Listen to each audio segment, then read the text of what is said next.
Hey everyone! Today's video is about a queen whose final words still echo through history.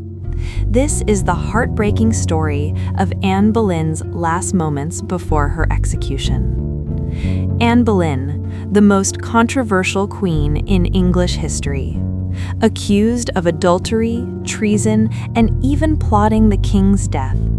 She was condemned to die by the very man she had once changed a kingdom for. But in her final moments, Anne did something extraordinary. No rage, no despair. Instead, she delivered a speech so calm, so dignified, that even her enemies were shaken. Today, we uncover the truth behind Anne Boleyn's final words before execution and what they reveal about the queen who refused to crumble. On the night before her execution, Anne was kept awake until nearly 2 a.m. She prayed, she sang hymns, and she waited for the sound of footsteps that would take her to the scaffold. But something unexpected happened. At the last moment, King Henry VIII delayed the execution. Not out of mercy, but because he didn't want crowds to gather too early.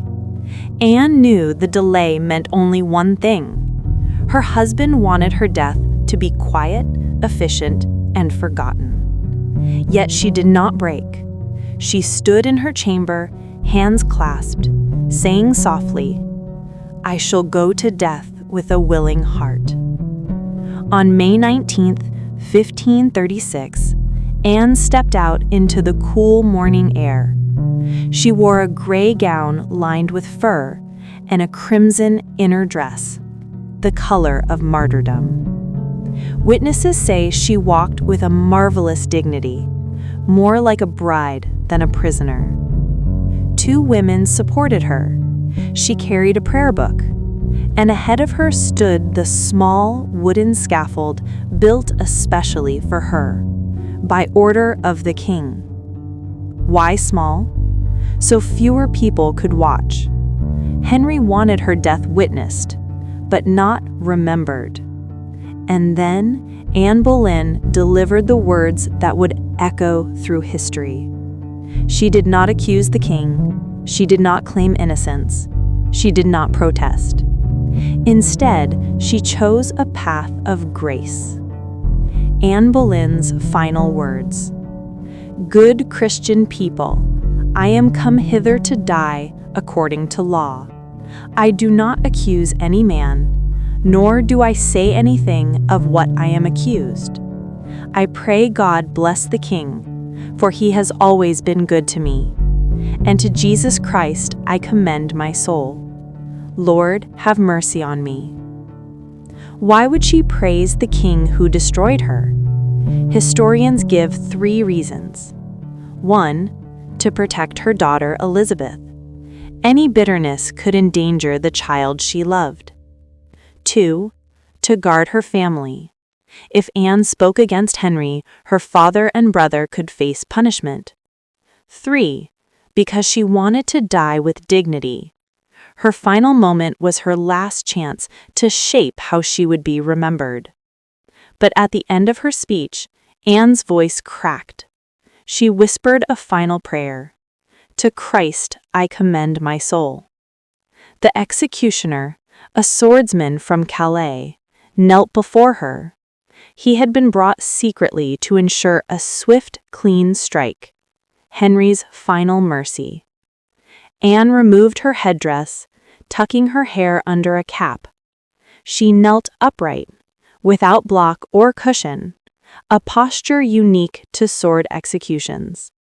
The executioner cried out to distract her. Anne turned her head instinctively, and in that instant, the sword fell. One clean stroke. The queen was gone. Witnesses said her lips were still moving, as if praying, even after death. Anne Boleyn's final words have been debated for centuries. Were they submission, fear, or something else? Modern historians suggest they were an act of strategy, one last move by a queen who had learned how dangerous a king's anger could be. By dying with grace, Anne preserved her legacy. She left no scandal, no accusations, no poison for her enemies to use against her. In the end, Anne Boleyn's last words were not about fear, but about control. The king had taken everything from her, but he could not take the dignity of her final moment. Anne Boleyn walked to her death with a courage few could ever show.